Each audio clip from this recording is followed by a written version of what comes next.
Hi, and welcome to MSc. In today's video, we're going to be looking at structural isomers.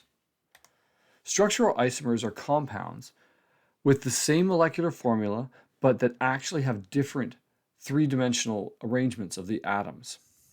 Let's look at isomers, specifically in this video of non-cyclic, in other words, not ones that form a ring, alkanes. And the alkane, the A in the alkane, refers to single bonds. So we're only going to be looking at single bond carbon chains for the sake of this video. So here are two examples of some simple organic alkanes. And we have carbon and 4 hydrogens. So we can draw this out pretty easily. A carbon surrounded by 4 hydrogens. And this is methane. It doesn't have an isomer. It is just methane. There's no other way for me to draw this out.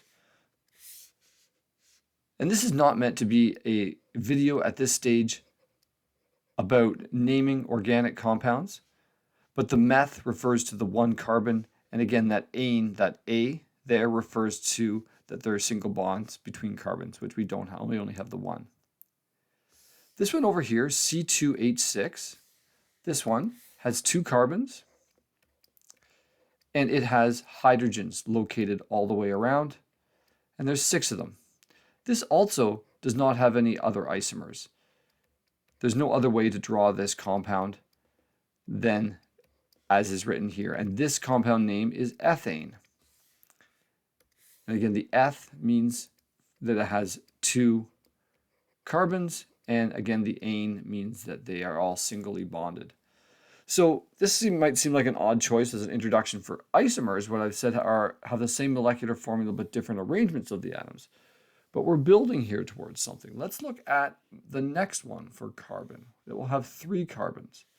So I have this version of it pre-drawn, and this version is called propane. And you might say, well, what if I drew it like this? Would that be different? Well, no, it's actually the longest chain that we have, and they don't have to be straight chain, although we often draw them as such. So there's carbon number 1, carbon number 2, carbon number 3. This would still be carbon 1, 2, and 3. So these are in fact the same thing, and many times with different tricky questions, sometimes they can appear bent as such, but really we have to look for the longest chain of carbon that we can make. And so it turns out that these are both just propane. Still. So we're still not into a scenario where we have isomers, this same molecular formula, but different arrangements. So far, I've shown you 3 that there's only one way to draw it. So what's the big deal? Well, let's look here at 4 carbons, and we have 10 hydrogens as a result. And so we have this compound, 4 carbons in a nice chain. And again, even though we draw them in a straight chain, we could draw them bent, as I said before, but realistically, they're not actually in a nice flat line. They're actually a zigzag pattern to do with the shapes of the carbon, right? The hybridization, and they can be modeled also using Vesper as well. This one can be compared to this guy. And so now this actually is something that's different. There's no way I can count out 4 carbons in a row. I could go 1, 2, 3. I could go 1, 2, 3. I could start here, 1, 2, 3.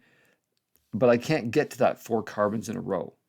So this is the first example here with the 4 carbons where we actually see that one is called butane, the other is this 2-methyl propane. So prop for the 3, just like up here with the 3 carbons. We see 3 in a row, and I have a methyl group, the single carbon group on the second one. And I can do that in any way I count. I'm still going to get a methyl group on the second. And again, this is not meant to be a naming video. We'll do some of those later. This one's all about introducing this idea of isomers and really why we need to have names like 2-methyl propane. Because I can't just call this butane, and I can't just write C4H10. I need to be more specific. If it's butane, I have to write down the structural formula for butane. And if it's 2-methyl propane, I have to draw the structural formula for 2-methyl propane. I can't just say C4H10, and everybody will know what I'm talking about. Whereas the first three examples, we could get away with it.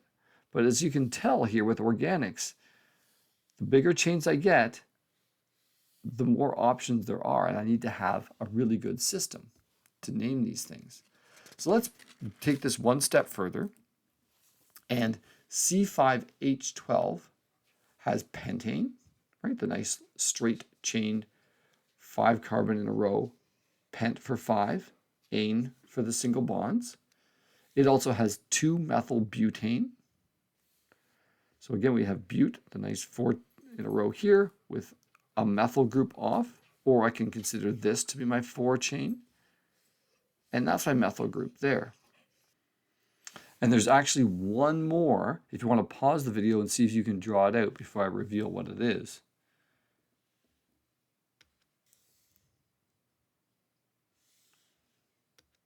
It's 2,2-dimethylpropane. Again, we can picture this being our 3-carbon chain, prop, and I have 2 methyls off of it. So it's dimethyl, and they're both off the 2.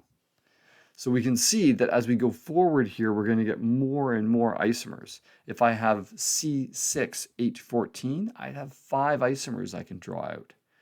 So clearly we've outgrown at this stage just using a molecular formula. I have to use the full structural formula as we've drawn here in this video, because it will actually show the molecule. Not only that, but I also need a better naming convention than trying to use the non-metal or molecular naming. I've outgrown kind of the di and tri naming. And so this is where this nomenclature comes in, right? These specific names that are given to these molecules. And the IUPAC system, the International Union of Pure and Applied Chemistry, right? We have to use this sophisticated system to fully describe organic compounds.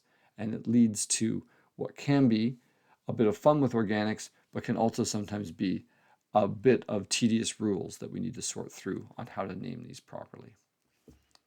I hope that this introduction to isomers, structural isomers, and why a more sophisticated naming system is required for organics has been helpful. Thank you very much for listening, and thank you very much for watching.